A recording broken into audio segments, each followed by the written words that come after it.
quorum being present, I call the meeting to order.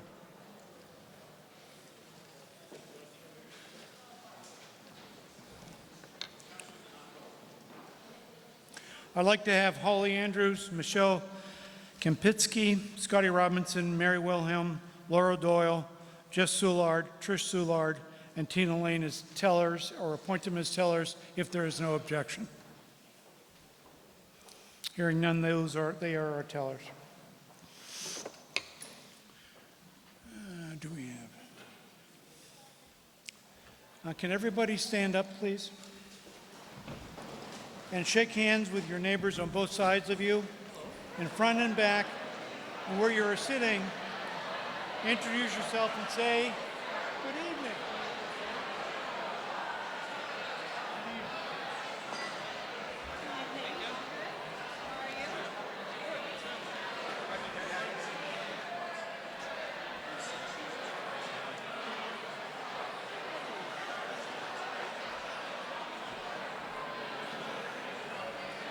Thank you.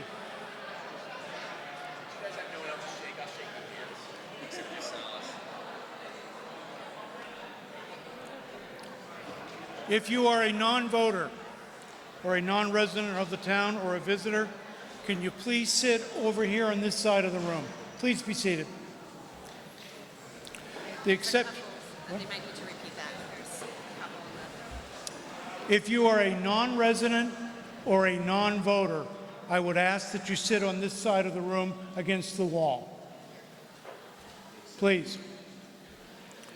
There are exceptions to that rule. Brendan Zabricki, Town Administrator, Greg Corbo, our Town Council, Roxanne Tierney, our Treasurer. Where is she?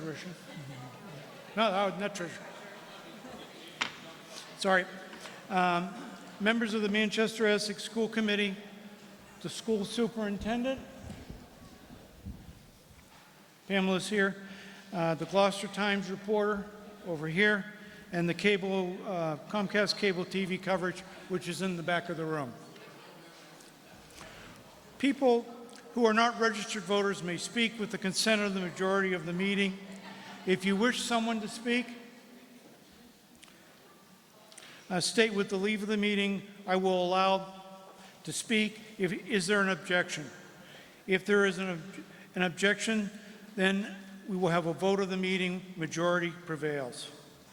Regional school superintendent has the right to speak even if they are not registered.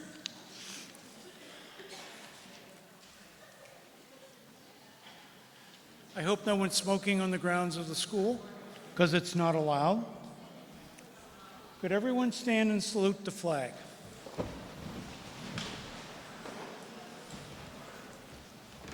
I pledge allegiance to the flag of the United States of America and to the republic for which it stands, one nation, under God, indivisible, with liberty and justice for all. Could you please remain standing?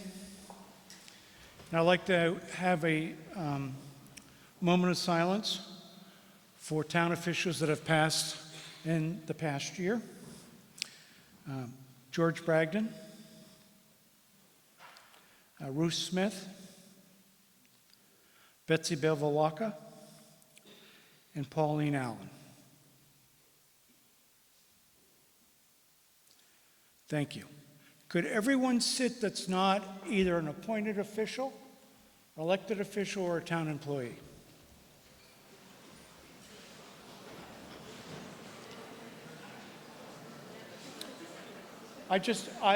What I would like everybody in this meeting to do is to look around, and these are the people that make Essex work, and I think we should give them all a round of applause as a way of saying thank you.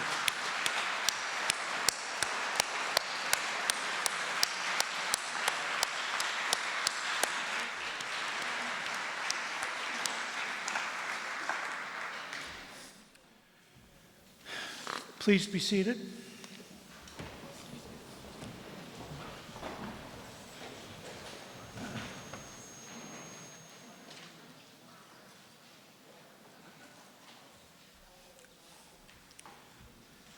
Is Barry Ewing here? Beth Carnes? Jason Heath. Susan Coviello is. Can you stand, Susan? These four individuals have their terms expiring, and they've served the town faithfully for years. Susan especially, it's 19 years. One of the things that makes this community work is the officials that give their time. We don't always agree with them, but they're there every week, every year, doing the things that we need to do to make this town run. So personally, I'd like to thank Susan for her years of service.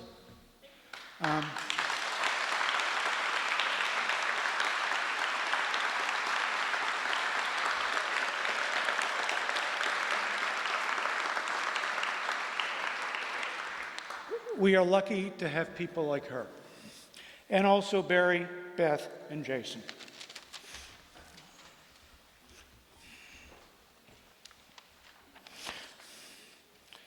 Please make sure that everyone has the town meeting procedures. Does everyone have a copy of the yellow sheet that you were able to pick up on the way into the meeting? To speak at the meeting, unless you are physically unable to do so, voters should rise and get in line with others behind the designated microphone or microphones. There's one here, there's one here, and there's one in the back. If you're physically unable to approach the microphone, please raise your hand and I will recognize you. Moderator will recognize the voter and they may then state their business. Each time a voter is recognized at a meeting, the voter should state their name and street address. All motions must be in writing and handed to me after the motion is made.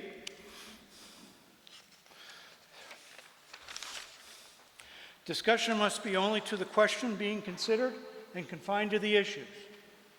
In this forum, it is encouraged to have a full and open discussion on the issue being debated. Debate must be respectful to those with differing viewpoints, and the moderator will have zero tolerance that includes slurs on motives or character. All questions should be addressed to and through the moderator.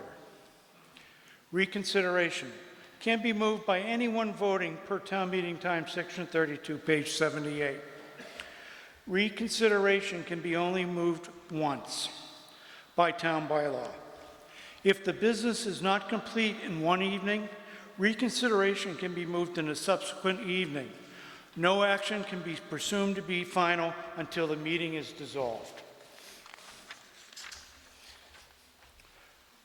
Without first obtaining the leave of the meeting, no person shall speak more than twice on any question except to correct a mistake or misstatement, and no person shall speak more than 5 minutes at any one time without being recognized by the moderator. I'll entertain a motion to waive the reading of the warrant. Is there a second? All those in favor say aye. Aye. Article 1.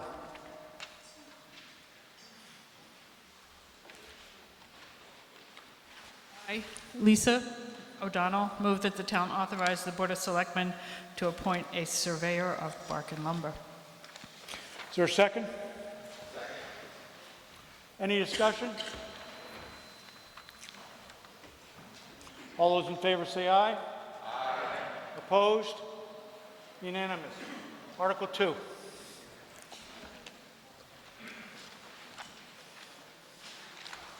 I, Susan Gould Coviello, move that the town receive the reports of the town officials, boards, and committees contained in the annual town report.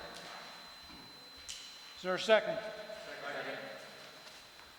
Any discussion? All those in favor? Aye. Opposed? Unanimous. Article 3. I, David Dolan, move the town vote to approve the wage and salary scale for the fiscal year 2018 in accordance with the recommendations of the Personnel Board. Is there a second? Second. Any discussion? All those in favor say aye.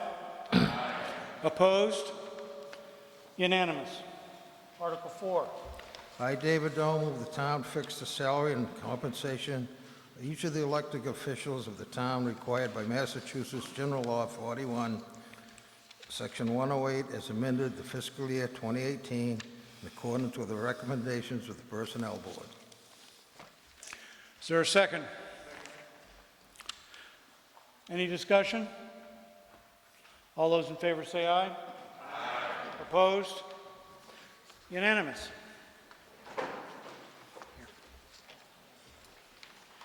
I, Lisa O'Donnell, move that the town vote to transfer from the town septic betterment fund the sum of $26,194 for the purpose of making necessary payments to the Massachusetts Water Pollution Abatement Trust during fiscal year 2018 in accordance with the terms of repayment for Community Septic Management Program loan funds. Is there a second? Second. Any discussion? All those in favor say aye. Aye. Opposed? Unanimous. Article 6. I, Susan Gould Coviello, move that the town vote to establish the revolving funds described under Article 6 in the warrant for the fiscal year beginning on July 1st, 2017, and to amend the Town of Essex general bylaws relative to revolving funds as set forth under Article 6 of the warrant. Is there a second? Any discussion? Mr. Moderator, due to changes in state law and most specifically the Municipal Modernization Act, we now actually have to create a bylaw that names the various revolving funds, and that's what this article does. Any further discussion? All those in favor say aye. Aye. Opposed? Unanimous. Article 7. I, Susan Gould Coviello, move that the town vote to establish limitations on expenditures from the revolving funds established by the town set forth under Article 7 of the warrant. Is there a second? Second.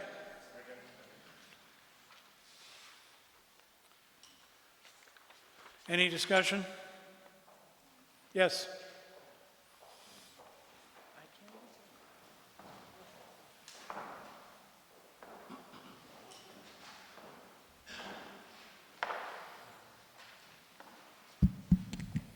Maria Burnham, 30 Southern Avenue. Could you tell me what that is? What are we voting? The revolving fund. Is it all the funds? There are, on the warrant, there are 4 revolving funds. Brendan, would you like to speak to it? Thank you, Mr. Moderator. Yes, there have always been several revolving funds. These are funds where money comes into a fund for a particular purpose, and at the end of a year, it doesn't fall back to the general fund. It remains so that it can be spent again for that purpose. This change in law is just the way that the town meeting is reauthorizing the funds this year. It's been this way, the reauthorization of these funds, for many years. No new funds are being added to the collection of revolving funds, and in fact, under this change in state law, it's trying to streamline things so that the bylaw, which was just voted in the previous article, codifies how the revolving funds will work in Essex, and that this article sets the limits to which these funds can be filled with money for that particular purpose. And so, unless there are changes to the limits or to the types of funds in the future, town meeting will not actually have to act on these articles as has been the case every year. Again, unless there's a change that the town meeting wants to act on. Thank you. Please go to the mic over there.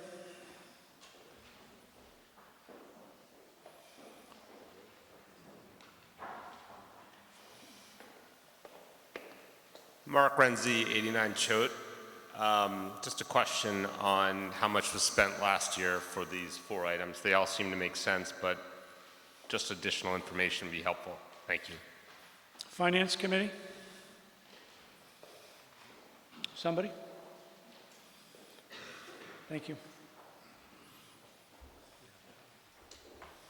Roxanne Thierry, Town Accountant. The limits were the same last year.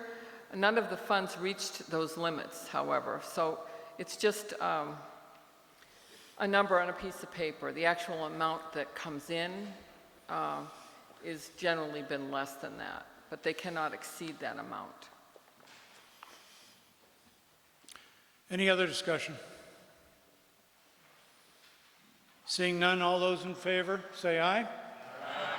Opposed? Unanimous. Article 8. I, Susan Gould Coviello, move that Article 8 be indefinitely postponed. Is there a second? Any discussion?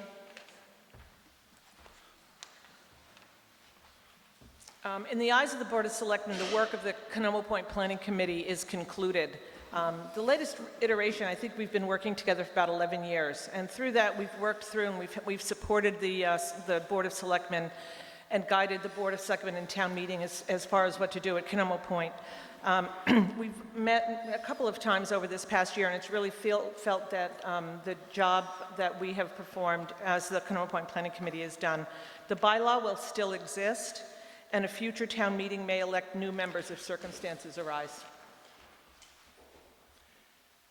Any further discussion? All those in favor say aye. Aye. Opposed? Unanimous. Paul, one sec. Brendan, can you stand up? Now, one of the things that happens when people work hard for a town is they get recognized when they retire or leave.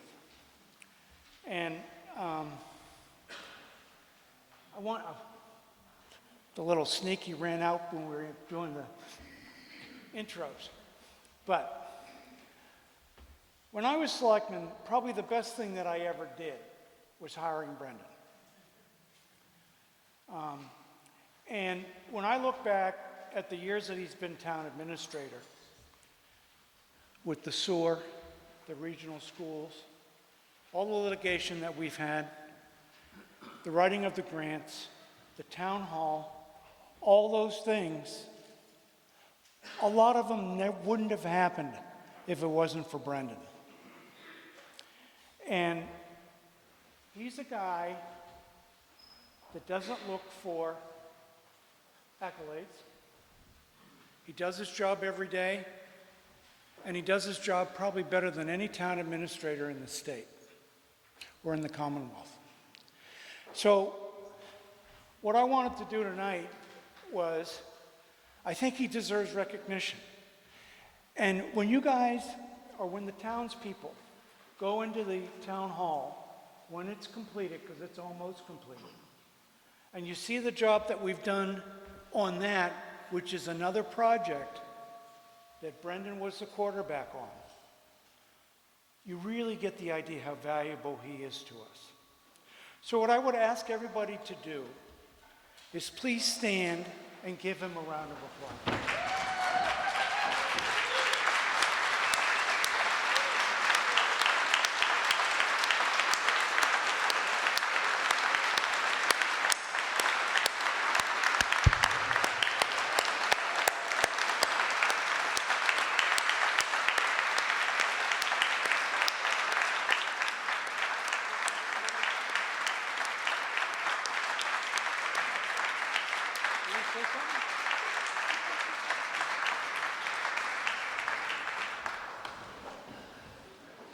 Well, I want to thank you all very much for that warm regards and for the moderator's kind words. Been doing this quite a while now in Essex, but every day is still a new adventure. Still love what I do every day, and I'm looking forward to many more years with the town. Thank you very much. Thank you, Brendan.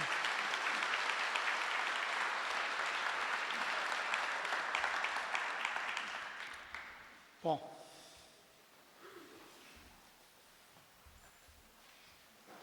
I move that Article 37 be placed before Article 9. Is there a second? Second. Any discussion? All those in favor say aye. Aye. Opposed? No. Motion passes. Paul? I'll read the article. Article 37, last one on the list. To see if the town will vote to direct the selectmen to seek voter approval of the Copley Wolf Design Group's master plan for Northern Canoma Point, dated April 15, 2015, by the placement of an advisory question on the ballot for the 2018 annual town election. So that would be a year from now. Is there a second?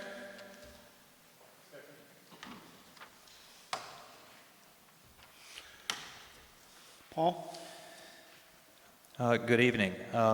Thank you for letting me cut the line. Before I begin, I would like to point out that this article is in no way meant to disrespect what the selectmen have managed to accomplish over the past 10 years. While I didn't always agree with their methods, the sale of 2/3 of the land off the point and the annual intake of $500,000 from the leases on the point have certainly improved the town's financial health. My concern has more to do with what happens as we move forward. By voting yes on Article 37 tonight, you will be directing the Board of Selectmen to place a non-binding question on the 2018 spring ballot, asking the residents of Essex if they support using the master plan for Northern Canoma Point to guide expenditures for the improvements to the waterfront for the next 20 years. Why do I believe this action is necessary when the selectmen and several of the Canoma Point Planning Committee members have told me in no uncertain terms that voters are fully behind their plan and that requesting the vote is a waste of time? I'm doing this because many of the people I have spoken to in my role as a member of the Canoma Point Planning Committee have concerns. Here are a few of them. For one, the overall plan has a price tag of $4.5 million.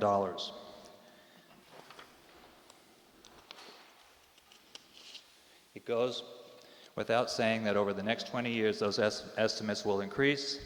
Even the current project, the Essex River Overlook, initially budgeted at $450,000, has climbed to $530,000 for an overall design that includes many fewer bells and whistles. I can't believe that given the current fiscal challenges facing the town, that most people, as the selectmen claim, are behind this. Another concern often raised comes to question: why are we even considering spending money on the point when we haven't made a final decision about what will happen to the town-owned land? In 20 years, when the current leases expire, will a future generation of voters want the town to continue leasing the land as we are doing now? Will they want the town to sell the land to pay off debt, or might they want the town to reclaim some of the land for a park? We don't know. This alone is a good reason why we should keep the Canoma Point Planning Committee active and not be shutting it down, as I just learned tonight. Another comment I often hear has to do with the design. While the plan has some good suggestions for improving waterfront access, it does not make any provisions for creating any sizable open space. It proposes narrow, and I mean narrow, perimeter parks with raised viewing stations and connecting boardwalks, a design that I feel is more appropriate for an urban waterfront walkway than at Canoma Point.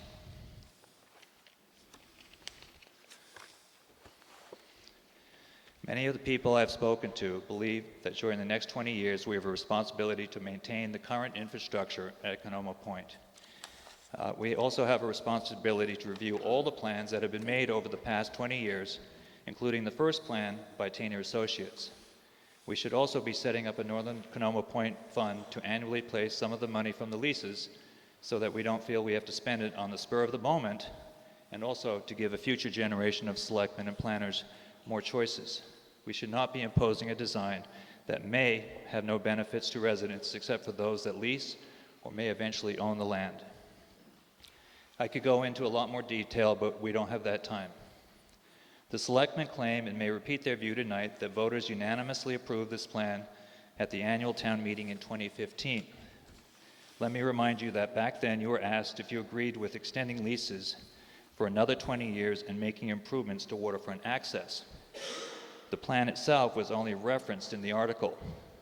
After reading the article, it was Article 11, the discussions that followed revealed much disagreement over the specifics of the plan, including some of the things mentioned earlier. Only after voters were assured by the selectmen that the article was about extending leases 20 years and not the plan itself were we able to move to a vote, and then it was unanimous. By voting yes tonight, you'll be guaranteeing that the selectmen, 1 year from now, will have some real feedback on whether or not we should continue to follow their plan, or if we need to do something else. The Essex Overlook project and additional parking will be complete, so the timing couldn't be better. Thanks for your time. Please consider voting yes for Article 37. Lisa. Lisa O'Donnell, Island Road. I just wanted to explain a little bit about the background on the master plan and where the town is intended to head in the next 20 years and the intent of that plan. As Paul mentioned, the vote 2 years ago at annual town meeting in 2015 was a sense of the meeting vote where we discussed the master plan, and people rather overwhelmingly supported the direction that we were headed. The ballot vote that Paul is proposing that would take place on May 9th, 2018, which is a year and a week away, would also be non-binding. The way the plan is structured, there is an overall plan that you can find online that shows all the town-owned parcels and how they could be developed for waterfront access at Canoma Point. The intent of the current board and hopefully future boards would be that the process of implementing these parks would be an incremental process whereby a particular area would become available. We would look at funding. We would obviously bring that to public forums to get input from townspeople and ultimately bring that to town meeting for funding. So those are the things that happen that would be binding, are those decisions about how we move forward with public access. And every single one of those options would come before the town before anything happens. So I understand where Paul's going with this. I guess I just don't think it's a necessary step in the process because we already know how the majority of townspeople feel, and anything that does happen in the future is certainly going to be well vetted by townspeople before it gets passed or put into motion. Any other discussion? Seeing none, all those in favor say aye. Aye. Opposed? No. Motion fails. Article 9.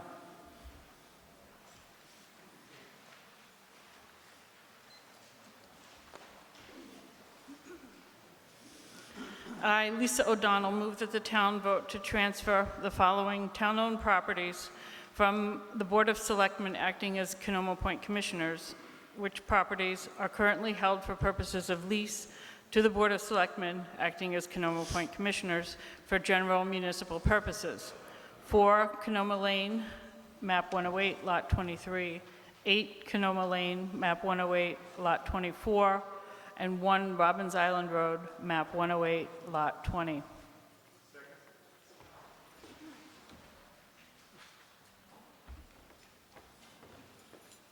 Because the warrant was prepared ahead of time, there are 7 properties listed there. This article is only addressing 3 of those properties. The 2 on Canoma Lane, 4 and 8 Canoma Lane, are houses where the tenants walked away and the town assumed the property. Those houses were recently demolished, leaving an open space there. Our intent there at the present time is, if this motion carries, to have the DPW backfill the area with gravel and leave that as open parking space, which would be available for residents who want to visit Canoma Point. The 3rd property is 1 Robbins Island Road, and that is on the north corner of Canoma Point Road and Robbins Island, and that house was demolished several years ago. It sits as a vacant lot. It's immediately on the marsh. Our intent there would be to work with the Concom to restore some of the property, removing foundation, et cetera, and with the DPW, and hopefully at some point be able to place some picnic benches out there. So that would also be, without a lot of ado and expense, another area where the public could enjoy the waterfront at Canoma Point. Any further discussion?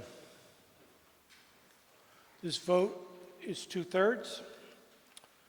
All those in favor say aye. Aye. Opposed?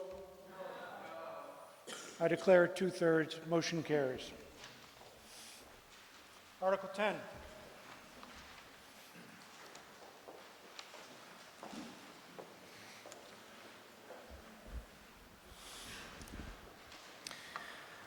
I, Mark McKenna, move that the town appropriate the sum of $6,680,226 as follows. Raise by taxation the sum of $794,782 for debt repayment, principal and interest. Transfer the summary, from the cemetery sale of lots fund the sum of $2,700 to the cemetery budget. Transfer from the cemetery lot care fund the amount, some fund of the sum of $4,675 to the cemetery budget. Transfer from the cemetery perpetual care fund the sum of $2,700 to the cemetery budget. Transfer from the wetlands protection fund the sum of $4,000 to the Conservation Commission budget. Transfer the sum of the technology fund the sum of $1,000 to the town technology budget. Transfer the sum from the ambulance fund the sum of $50,000 to the ambulance budget. Transfer from the free cash the sum of $200,000 to the health insurance budget. And to raise by taxation the sum of $5,620,369 to be allocated between the salaries and expenses of the town according to the remaining budget items as indicated in the Finance Committee report, and to authorize the Finance Committee to permit budget line item transfers within a department from salary lines to salary lines and from expense lines to expense lines. Is there a second? Thank you. One of the things that I had asked the FinCom to do was, on their first monetary article, to give a brief synopsis of where the town is financially. Mark, can you do that? Yep, sure. And I might add a little help from Roxanne as well, our town accountant. But folks, there's a lot of time that we put together in putting this book. It kind of gives you a real great synopsis of what's going on with the town. So, you know, from a town perspective right now, we have reserve funds, which are pretty healthy at this point in time, as well as free cash funds. So the free cash funds that we have right now, when we go out to bond for like the new school or something else, a lot of these items are really important to make sure the town has reserves and is healthy in its budget and make sure they're fiscally conservative. And I can tell you right now, with all the town departments, they all work together with us incredibly. Your dollar stretches very far here in Essex with all these town departments. They really do work hard for every penny that they spend. So I want to commend all the departments that are here this evening and say thank you for working with us.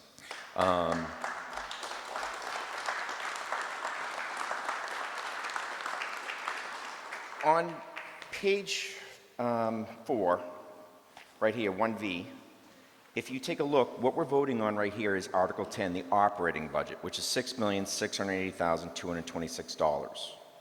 With all the other articles, they add up to $18,151,970, which is our total budget. But what we're voting on right now is our operating budget for the town itself, for all of our town departments, you know, whether it's police, fire, library, all that.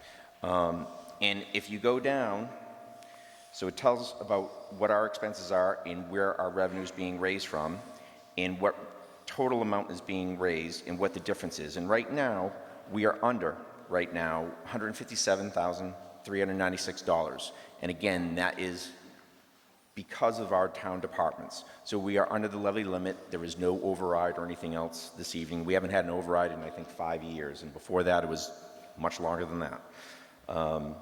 And right now, the estimated tax rate is going to be $15.69, but there's a lot of estimates that are currently in here. So, for example, new growth, you know, is still somewhat of an estimate in here, correct, Roxanne? As well as some of the other receipts that come in. You know, we can't guarantee the exact amounts, but we try to make sure as a finance committee that we're conservative with those estimates. And if you look at the pie chart here, the first one is all the revenues, and it kind of gives you a good idea of where all the money is coming from. And then on the next 2 pages, one is the expenditure, the total expenditures, and one is excluding the enterprise funds. And then what we are voting on right now, if you want to dive deeper into the budget itself, is from page 13 all the way through to page, I think it's, hold on, to 23. And that's where it comes back down to the $6,680,226. So you can see where your dollars are being spent. I just want to thank everybody tonight, and if there's any other additional questions, feel free to step up. Thank you, Mark. Any other discussion? Okay. All those in favor say aye. Aye. Opposed? Unanimous. Article 11.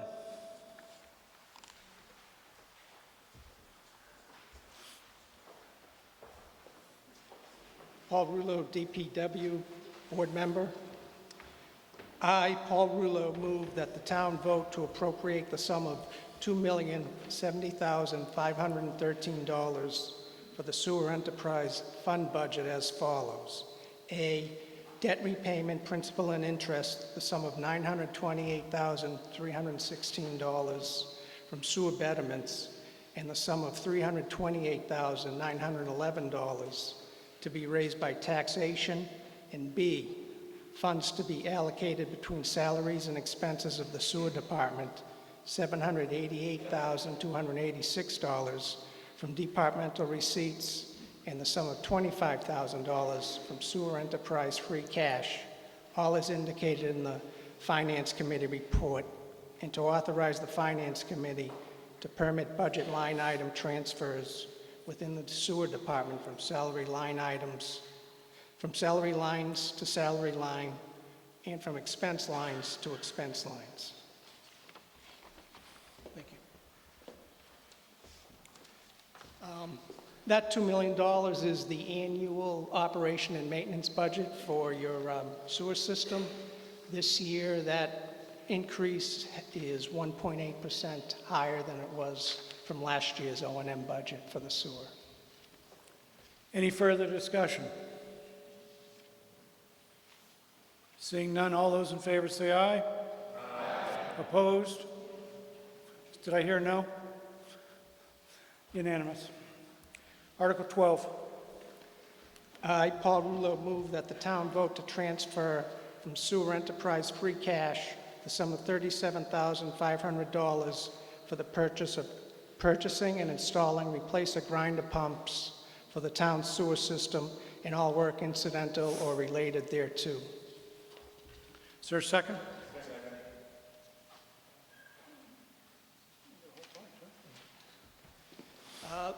The existing sewer system is about 15 years old now, and in the sewer system we have about 250 grinder pumps.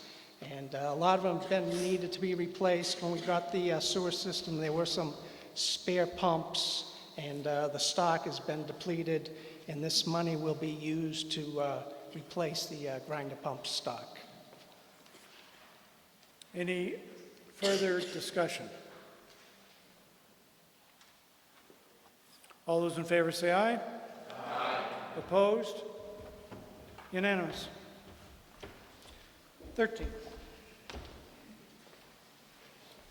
I, Paul Rulo, move that the town vote to appropriate the sum of $767,450 for the Water Enterprise Fund budget as follows. A, debt repayment, principal interest, the sum of $12,755 from water betterments, and the sum of $34,210 from departmental receipts.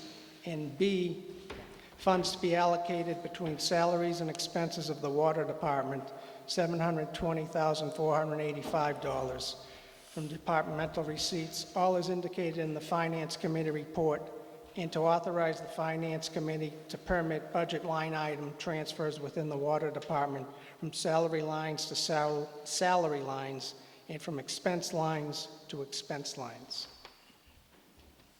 Is there a second?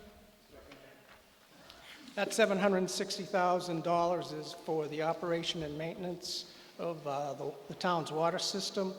The increase from FY17 is only 0.1%. Any further discussion? All those in favor say aye. Aye. Opposed? Unanimous. Article 14. I, Paul Rouleau, move that the town vote to transfer from water enterprise free cash the sum of $70,000 for design and pre-construction analysis to potentially change the town's water system disinfection method, including but not limited to change from chlorine gas to sodium hypochlorite. Is there a second?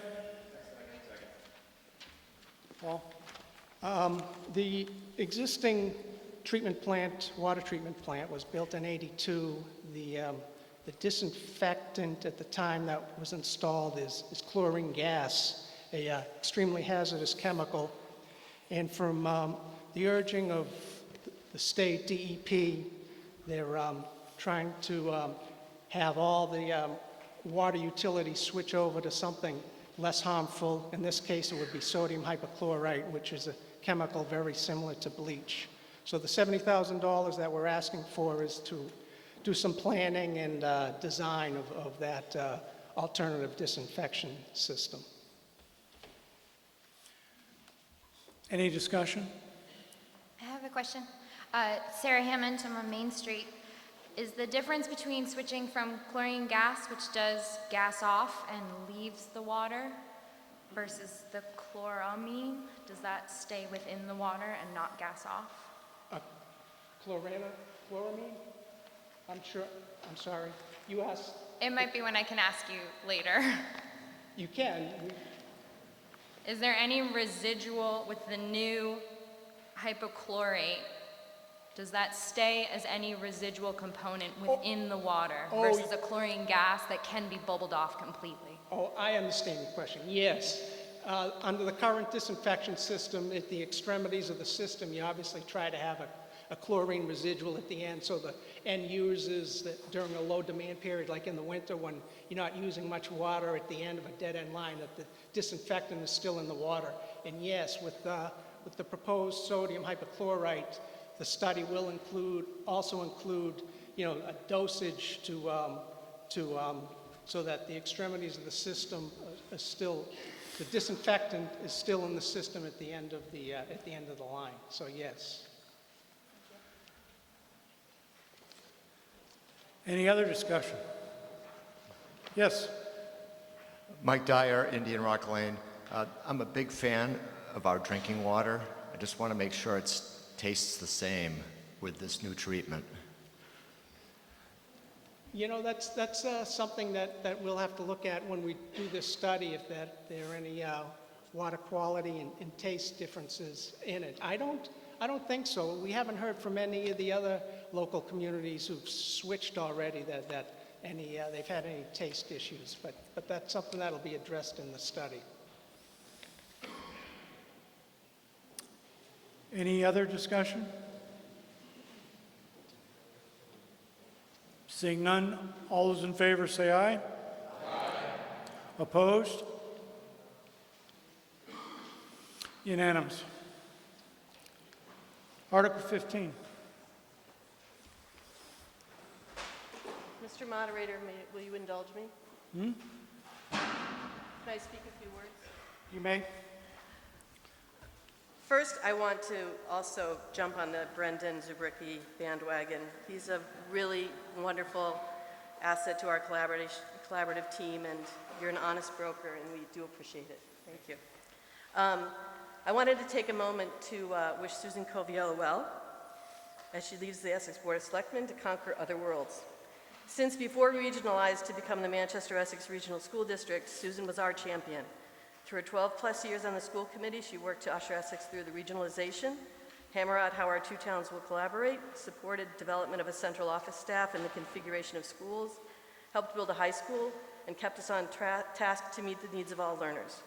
Susan has been a strong voice for the rights of students with special needs, and I can proudly tell you that the district has built successful in-house programming that supports these kids because of voices like hers. Even when she left to serve on the Board of Selectmen, she continued to fight for education and our district. We know what she has done for us, and we would like to thank her for 20-plus years of work.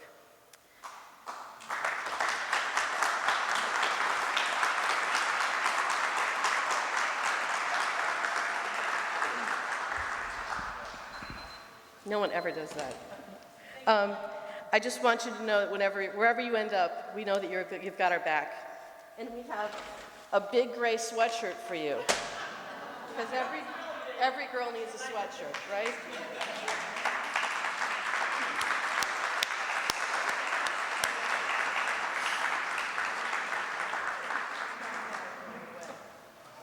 Okay, time to get back to business. Okay.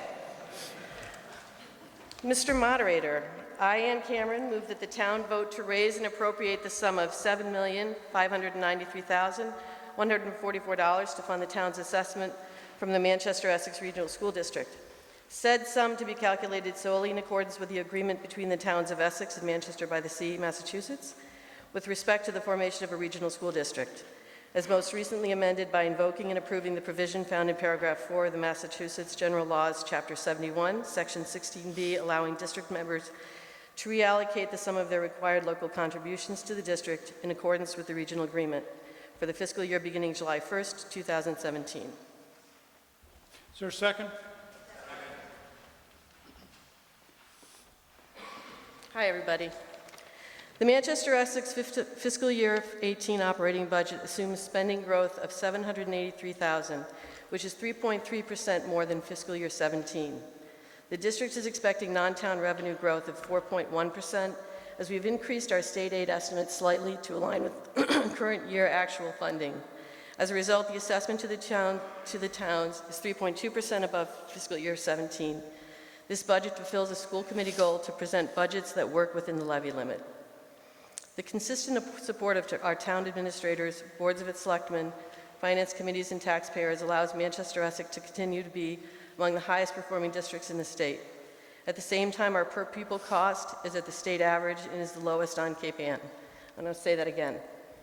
Our per pupil cost is at the state average and it's the lowest on Cape Ann. This happens because our district administration and school committee work collaboratively with the two towns over the course of the year to develop our budget and align it with the town's priorities. We are presenting a level service budget, which means that we aren't growing the program. In order for us to invest in innovation and fulfill school programming needs, the administration needs to find efficiencies within the existing budget each year.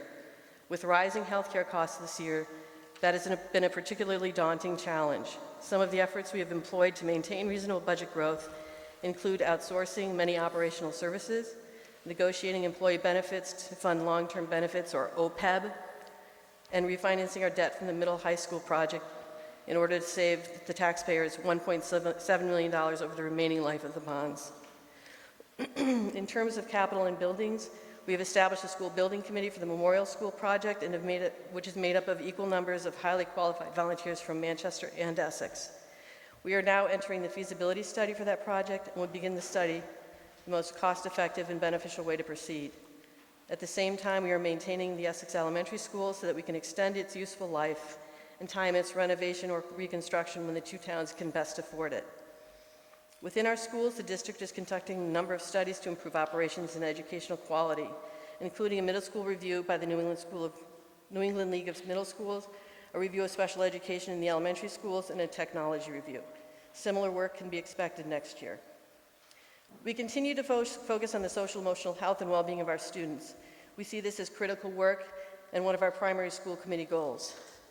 We are finding more and more that our schools serve as social service hubs as well as learning centers, and we want to make sure that our faculty and staff are trained to support our students wherever they are. Our school district is strong. We continue to rank as one of the best systems in the state, and we had great news this weekend if you had seen it. Our robotics team won the world championship for the Tesla division, competing against 64 teams in its division. The same team advanced to the Einstein finals and finished as the 5th best alliance in the world at the first championship in St. Louis. So that's pretty good news. We're fortunate to work with an innovative and dedicated faculty and a forward-thinking and fiscally responsible administrative team. We look forward to continuing to graduate students who are well-adjusted, successful, and ready to meet the challenges of the 21st century. Any other discussion? All those in favor say aye. Opposed? Unanimous. Thank you. Quickest way I ever spent $17 million. Article 16. I'm filling in for Al Craig, who is our representative to the Essex North Shore Agriculture and Technical School. I, Lisa O'Donnell, move that the town vote to raise and appropriate the sum of $360,777 to pay the town share of the operating and capital costs of the Essex North Shore Agricultural and Technical School District for the fiscal year commencing July 1st, 2017. Is there a second? Lisa, you going to speak to it? This is our share of the costs of the Vogue School, essentially. And we have 21 students who will be enrolled this coming year, and that's up from 18. And as everyone is probably aware, there's been a lot of improvements made there, and it's a really progressive school, and it's got a great representation from Essex, so I think we should support the article. Thank you. Any further discussion? All those in favor say aye. Aye. Opposed? Unanimous. Article 17.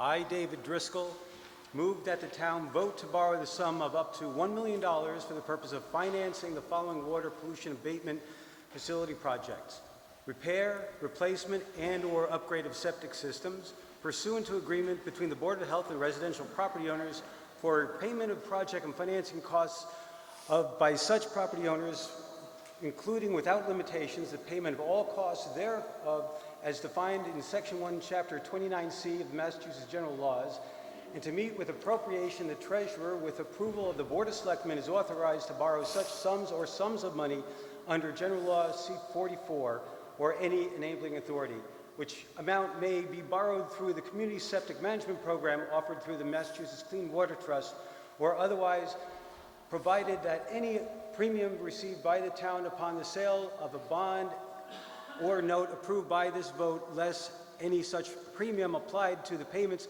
of the cost of issuance of such bonds and notes, may be applied to the payment of costs approved by this vote in accordance with Chapter 44, Section 20 of the general laws, thereby reducing the amount authorized to be borrowed to pay such costs by a likely amount, and further to authorize the Board of Selectmen to take any other action necessary to carry out this project.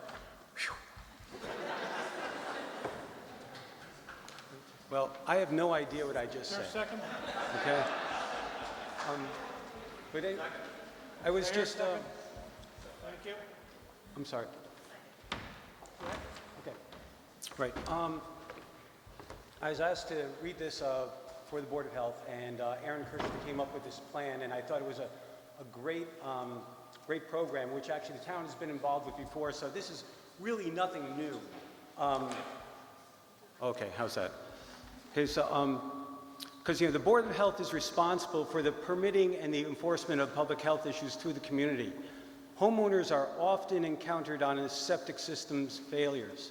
The function of these systems is often a mystery to the resident homeowners, and the costs associated with repairs can be quite alarming and stressful. Utilization of the town of the Community Septic Management Program allows the Board of Health to assume a financial assistance role that can be of great comfort to residential homeowners. The Community Septic Management Program provides a relatively painless approach to providing funds to correct homeowners' sewer system deficiencies through the Massachusetts State Revolving Fund. Okay, so this again, this is very similar to the same program that we had when we had installed the sewer systems, where many people had to pay betterments in order to connect with the sewer and so on. So all costs associated with the septic system improvement can be covered by the homeowner's loan. Typically, 4% of the interest rate is charged to the homeowner for the loan funds that are paid back through the town's property tax payments. The Community Septic Management Program provides the homeowner with a low-stress, low-interest method to obtain financing to upgrade the invaluable structure of their property, namely their septic. So the Community septic management program has been designed to have a minimal impact on the town's existing financial processes. This allows the town and the Board of Health to resolve public health matters related to residential and failed septic systems in a positive way. So that's the gist of the program. And I'm fortunate to have the treasurer and also Brendan, who have been through this before, to help answer any questions that you may have.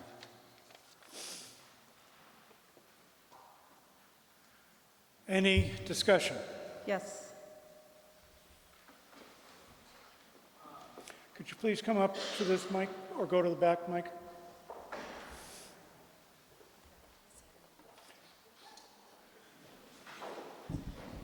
Ian Martin, 23 Pickering Street. I guess what I'm wondering is, would this allocation of funds go to chemicals that would neutralize things like SNRI waste, which is basically a byproduct of things like antidepressants and stuff that could be in our septic?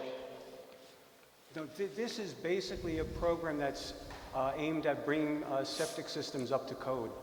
Okay. So it doesn't really deal with any chemicals or anything along those lines. Okay, thank you. Betsy Ridge Madsen, 22 Southeast Road.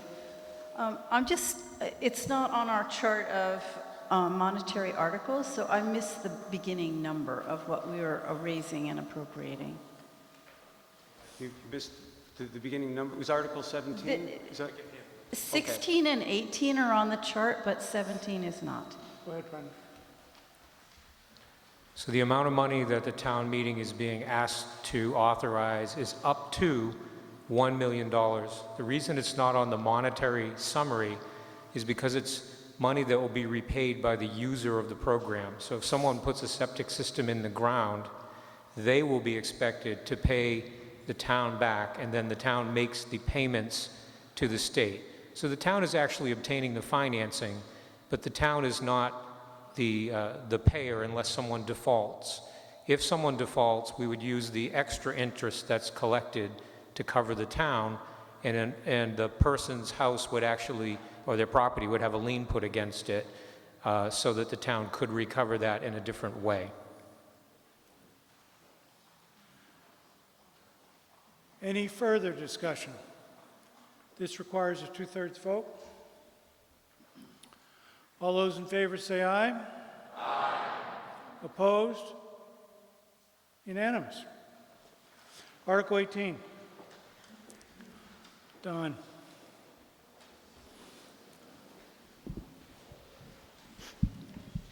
I, Don Burnham, move that the town vote to transfer from free cash the sum of $10,000 to be added to the Bicentennial Celebration Fund. Is there a second?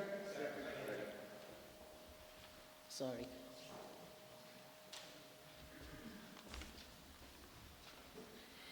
We originally were asking for $5,000 every year so that we would have something to do our fireworks and our parade with, which is the biggest part of the celebration in 2019. Several months ago, I sat down and called local schools and bands, and the least expensive band that we could get was $1,000. So we, as a committee, decided that we needed more money for our celebration. Any further discussion? You've become 200 years old, you should have a party. All those in favor say aye. Aye. Opposed? Unanimous. Article 19.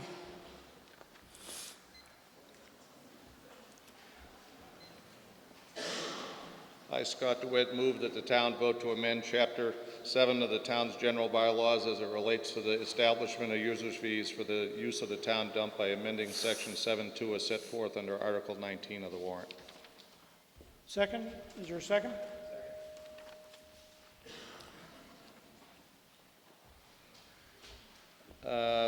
This will allow the Board of Public Works to set fees for the transfer station and recycling without coming to the town meeting.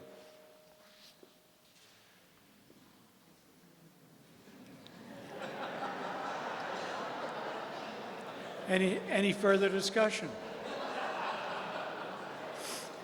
Cliff. Cliff Aguilar, Flow Hill. Why? Well, we haven't been here in 5 years to ask for an increase. The market is fairly volatile now, and we try to keep up with it. We try to keep, the budget is actually supplemented by the town by about 30%. We try to keep it at 70. Recycling is all over the park. If this doesn't pass, we're just going to come back with 20 to raise it what we would do anyhow. Suzanne? Suzanne Lynch, County Road. Question, could you be more specific, Mr. DeWitt, about the actual costs of what you're asking for to increase? And if you gave us some sort of appropriation or a schedule, we might be more apt to not say low. What we plan on raising it, the transfer station fees, it's 170 now, go to 180.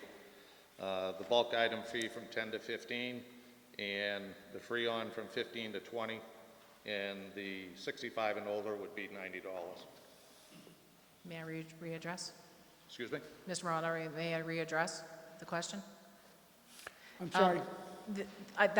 What you just spoke of would seem to be in Article 20, but in Article 19, what I understand, you just say you just will go ahead and raise it without coming to town meeting. So you're saying that you can raise the 180 in Article 20 to 200 without coming to town meeting at some other point in the future? That's correct. It would be at the DPW's discretion, correct? Okay.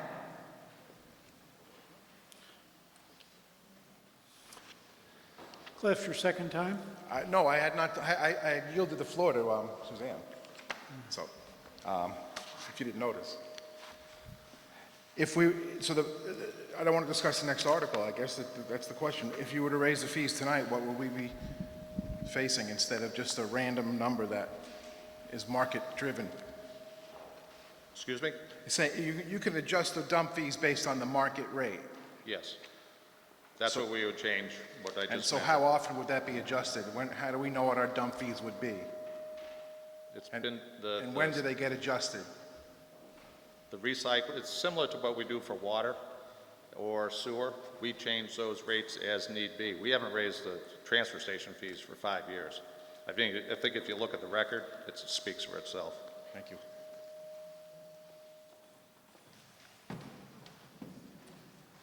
Any further discussion?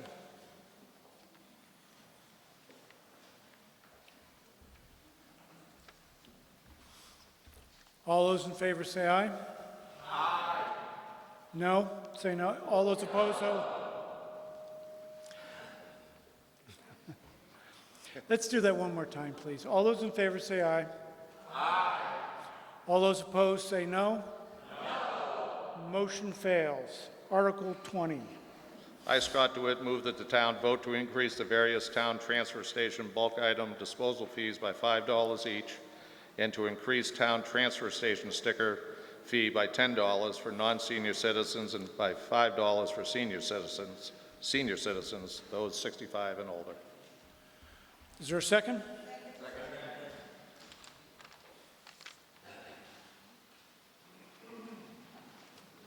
Self-explanatory. Any other discussion? All those in favor say aye. Aye. Opposed? No. Motion carries. Article 21.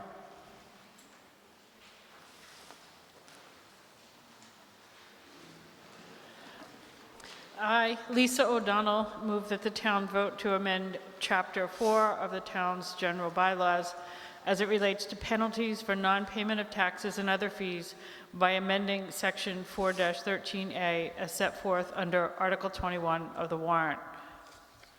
Is there a second? Lisa.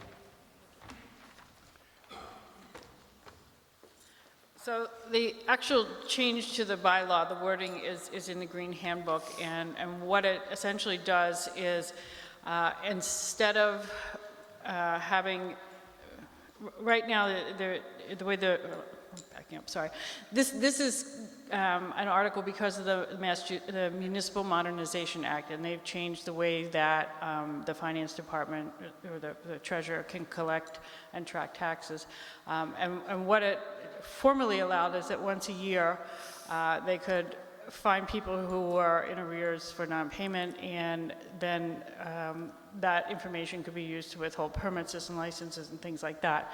What this law, per the Municipal Modernization Act, does is allow that to happen more often than just once a year, which just gives the treasurer collector a little bit more flexibility, as well as gives the other boards who issue licenses and permits some flexibility there as well. Any further discussion?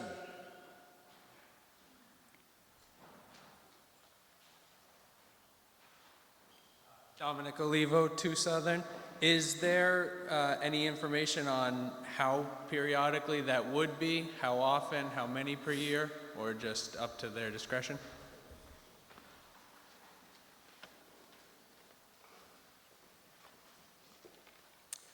Virginia Antel, Town Treasurer Collector. Presently, we can report it on an annual basis. Truthfully, it's not soon enough. If somebody needs a license, it changes momentarily, the minute somebody brings in a tax payment. So this would allow us to do it on a monthly basis if needed. Boards or committees could come on a daily basis just to see. And it's a nice way to protect the town, because nobody will be getting a permit unless they've paid for it in good funds. Thank you. Any further discussion? Seeing none, all those in favor say aye. Aye. Opposed? Motion carries. Article 22.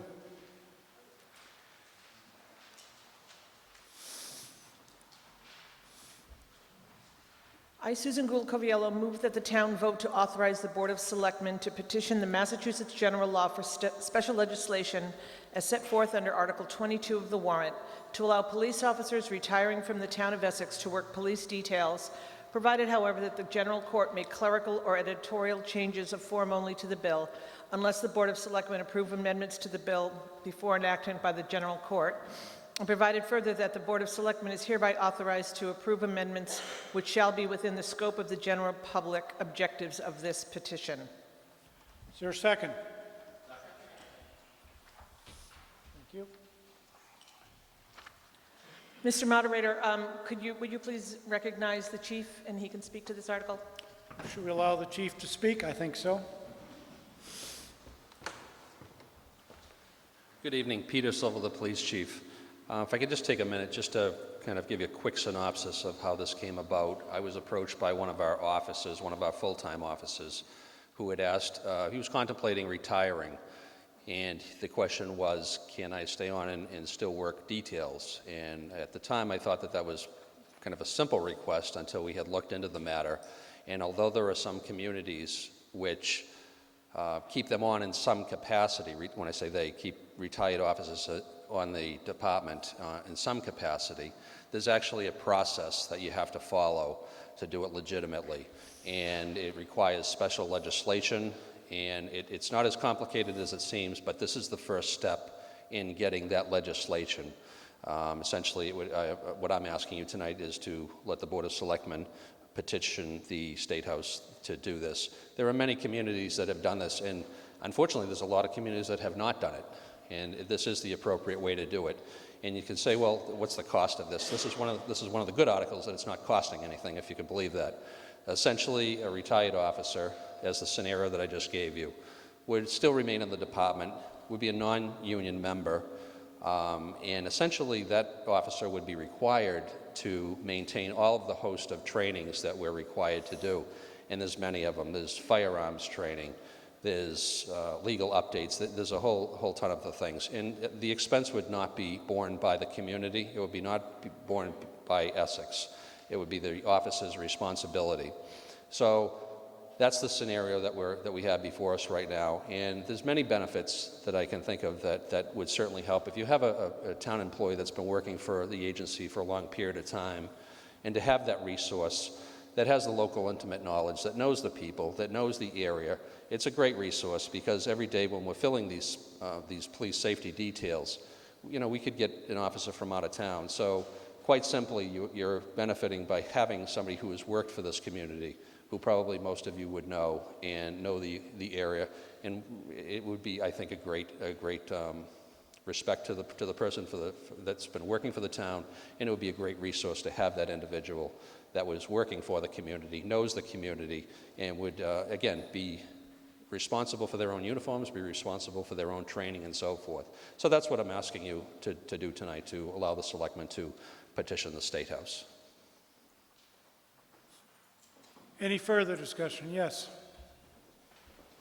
It's Chuck Howe, 48 Southern Ave.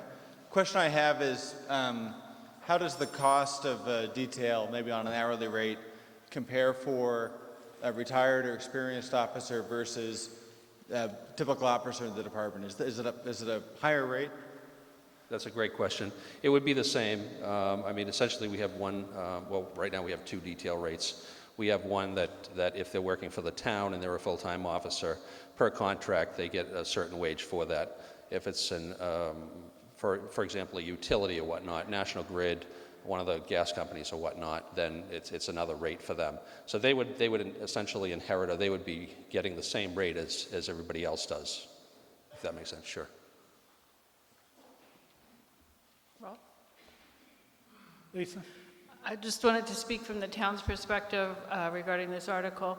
The benefit that it does offer to the town is that the retired officers who would be used in the details, as Chief Silva mentioned, are familiar with the town, so that's a benefit.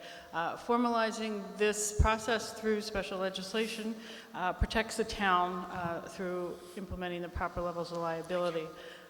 There's not really a downside to this. A lot of other towns do it. This is really a formality to make sure that the proper protocols are put in place. Mike. Thank you. Mike Dyer, Indian Rock Lane.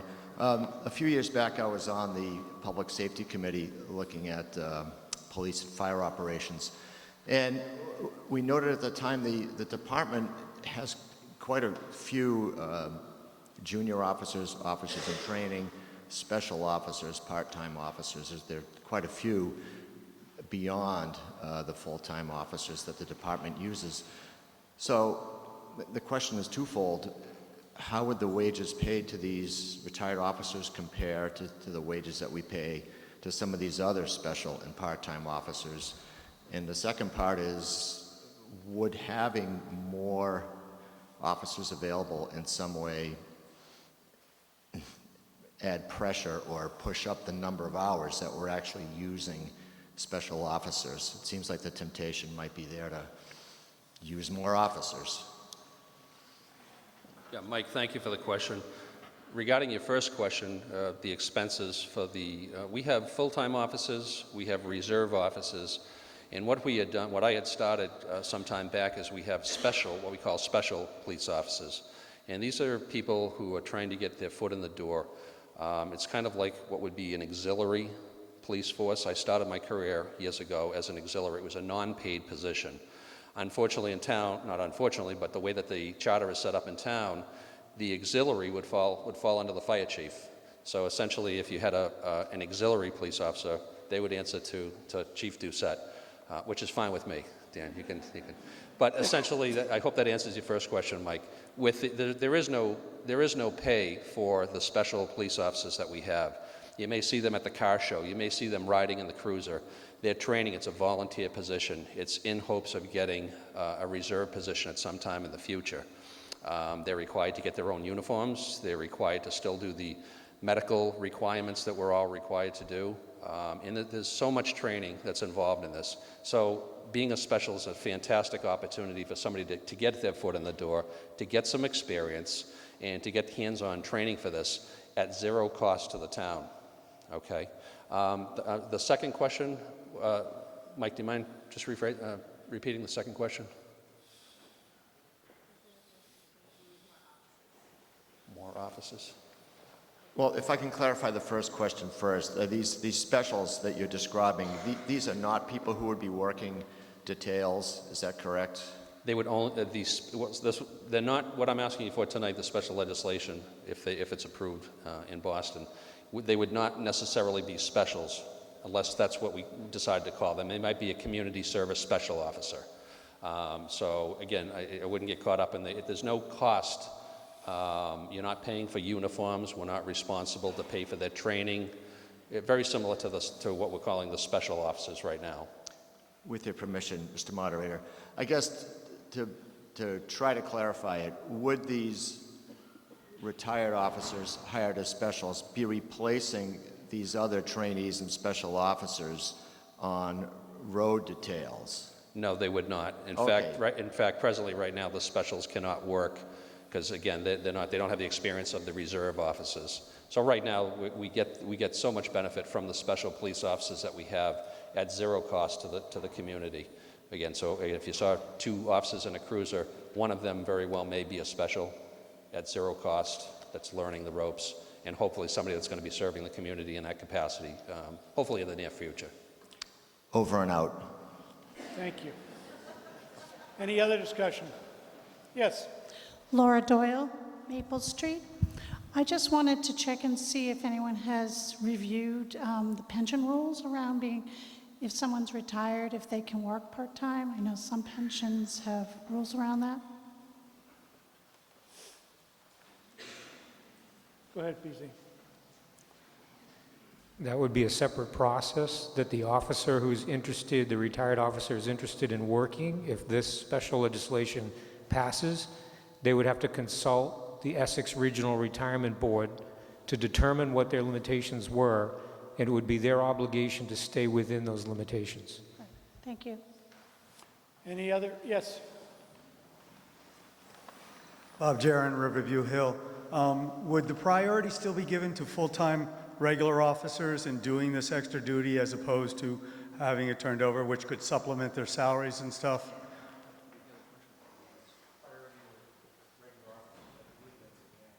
It is.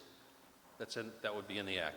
Okay, so it's basically, they're like a last resort to be used for detail work, where other officers, if they have the ability, they would...